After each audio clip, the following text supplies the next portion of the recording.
You folks are different than many of the audiences I speak to. Yeah, Ernie thought I was going to stop at you folks are different, but I did want to go on from there. Many of the audiences I speak to, I have to convince them that storytelling is vital. How many of you are already with me on that? The storytelling is vital in what you do as a speaker. I am the person who, 20 years ago, we walked out of a team meeting at the software company I was working for, and we had this little conversation in the hall, just kind of a private discussion about some other topics. And I said, well, that reminds me of, and I told them a story. I told them an experience that I had. And we all laughed about it because it was kind of funny. Well, our intern, Josh, looks at me and goes, do you have a story for everything?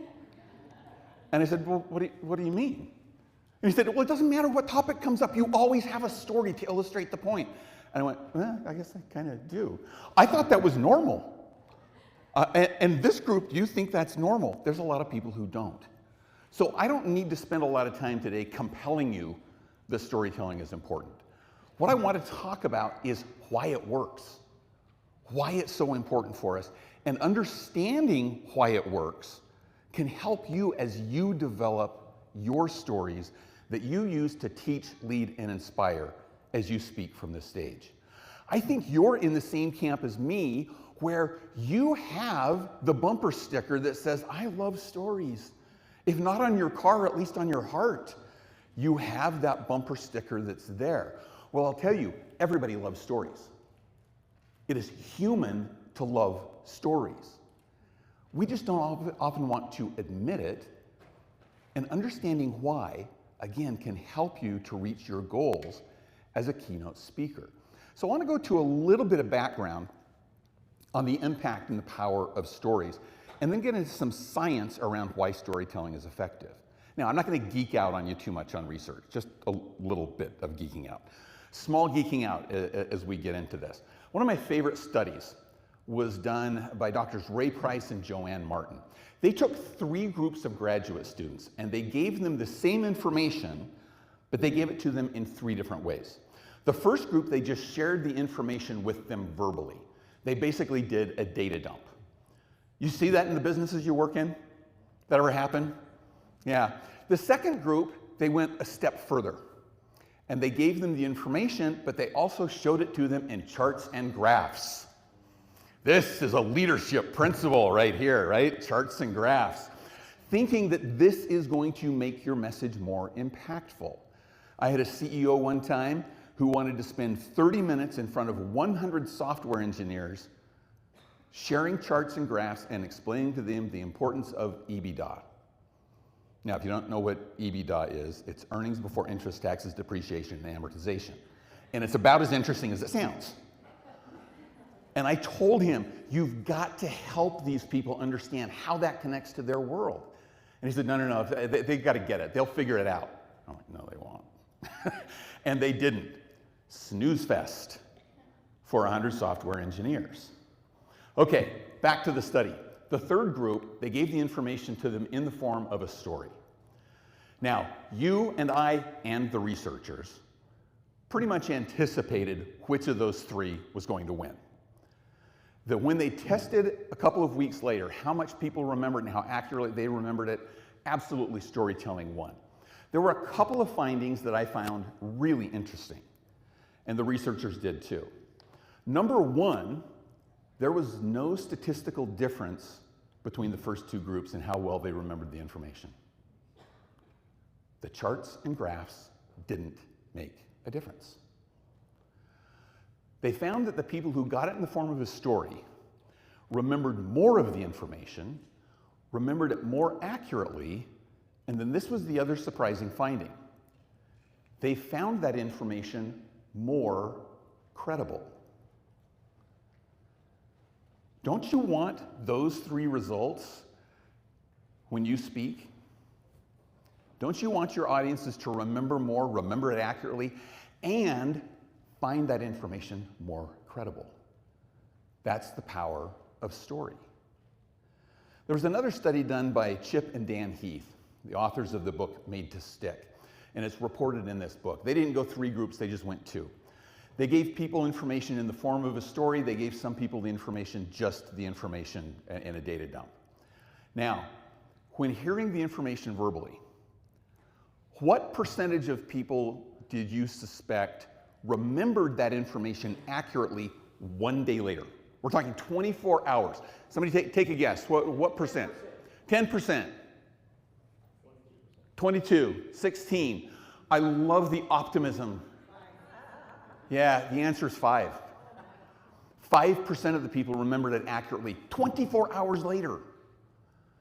Now, how about the people who heard it in the form of a story? I'll give you a hint. It's higher than 5%. Okay, what do you think the number is here? 80, 65, 45, what was the one over here? 75. Okay, again, I appreciate your optimism among the group. It was 64. Now, maybe not as high as some of you were guessing, but still, that's 59% more people who remembered the information more accurately. Again, isn't that what you want in your speeches for your audiences? So I want to get into a little bit of why storytelling works. Why do stories have this impact on people? And I'll go to the research of Dr. Paul Zak. Anybody familiar with Dr. Zak? Okay, good. I knew I'd have a couple of hands in the audience. He identified 3 different interactions that happen in our brains as stories are told.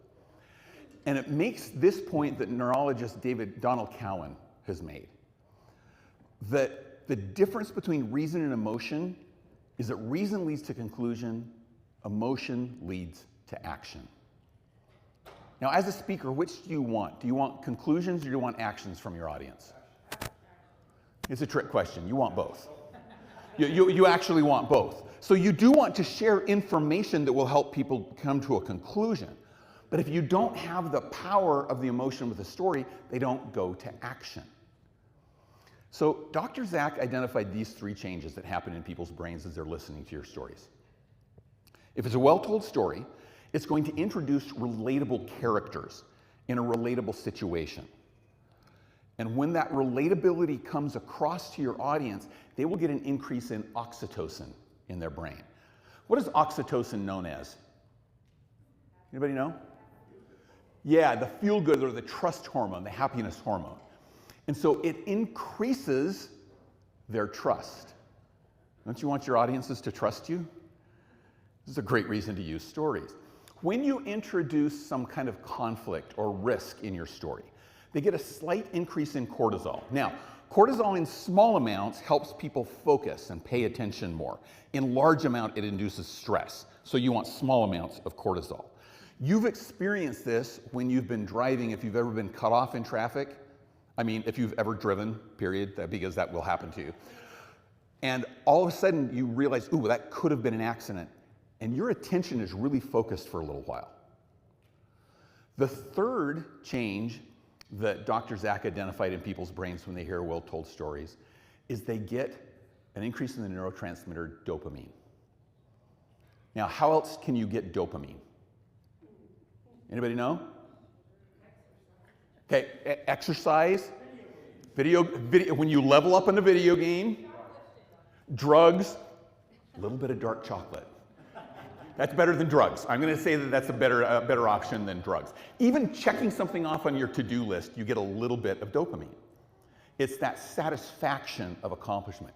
So when the story has a good point or a principle that's made, a lesson learned at the end, your audience will get an increase in dopamine. They will feel good having heard that. Let me give you a quick example of this with a short story. And I want to emphasize that when I'm talking about stories today, I'm not talking about fairy tales or an epic novel or the next blockbuster movie script. I am talking about our real life experiences that are crafted into stories with the intent to teach, lead, and inspire. So here's a little story that my friend Jalen Jones shared with me and gave me permission to use. Jalen used to be an elementary school principal. And one of his second grade teachers came in after school one day and said, I need to tell you about something that happened in my class today, just so that you're aware of it, just in case it comes up anywhere else. He was kind of interested in seeing what was going on.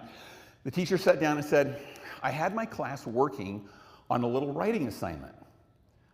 That they were all supposed to do some creative writing, and I was so happy that the students were sitting in there and they were so engaged, they were so happy, they were working away on this. Now, you've just gotten a little bit of an increase in oxytocin there because you can see that room. You've been in that room, either as a student or as a parent or as a teacher, so you're there, you can relate to this situation. The teacher went on. In the middle of the writing assignment, everybody was working really hard, and one little boy raises his hand. And as he starts to walk over to this boy, the boy shouts out in a voice loud enough everyone in the room can hear, "How do you spell penis?" Little cortisol? You a little curious about what's going on right here? Now, less experienced teachers, or less experienced with elementary school students particularly, would take that moment to say, hey, we don't talk like that, we don't use those words here, and turn it into a big deal. This experienced teacher walked over to the boy and kind of knelt down by him and just quietly said, "Tell me why it is you want to spell that word." And the little boy had a perplexed look on his face and he was thinking really hard and says, "Well, I want to write happiness and I already know how to spell hap."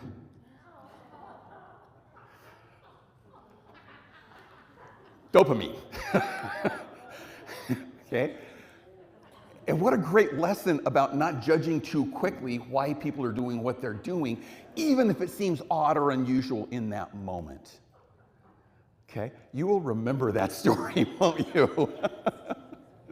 You will probably tell it again before the week is over. But it's such a great example of that, and we can relate to it. Could you see where each of those chemical reactions comes in with you? Storytelling has great power to change hearts and minds. I experienced this about 5 years ago when I was asked to facilitate a leadership retreat for a large financial institution. So we had 40 senior financial executives for this bank together. One of the problems they were facing was they kind of went off and did their own thing in each division, and they didn't know what other people were doing and who was supporting which part of the top line goals.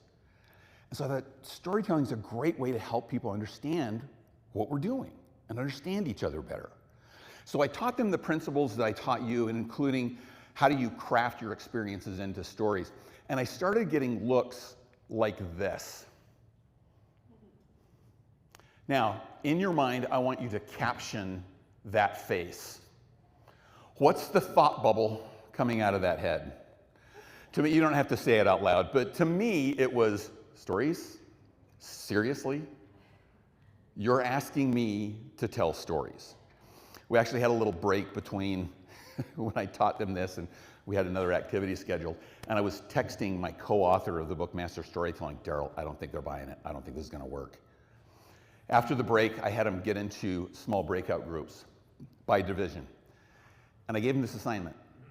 I said, I want you to identify one experience from someone in your division that shows how you're supporting the top line goals of the organization. And assign somebody in your group to tell that story. And they jumped into it. I was kind of shocked, but pleased that they jumped into it. And when they had people stand up and share those experiences, the whole tenor of the room changed. People were saying, I had no idea you were working on that. We can support you on that. We're doing some things in our group that will help you with that. And when we got done, I said, what do you think? And they said, can we do it again? I said, what do you mean, can we do it again? Said, we have more stories we want to tell. And so I let them have another round of storytelling. And as they shared their second round of stories, we got the same reaction. And then I went to the simple facilitator question. What did you learn from this? And the vice president of compliance, now think about what the vice president of compliance sees on a day-to-day basis. He stunned me by this response. He said, I learned the stories are infinitely more compelling than data. Now, if you were in the room with me, and if you had come over and just tapped me on the forehead, I probably would have fallen over right in that moment, because I was so shocked to hear him say that.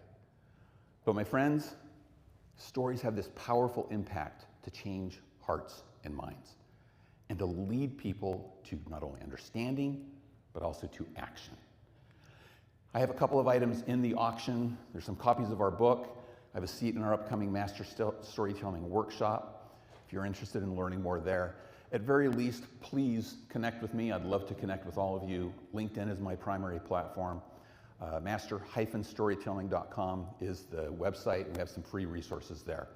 I hope this is helpful information as you go out with your keynotes and to help you reach that goal, to teach principles, to lead change, and inspire action in your audiences.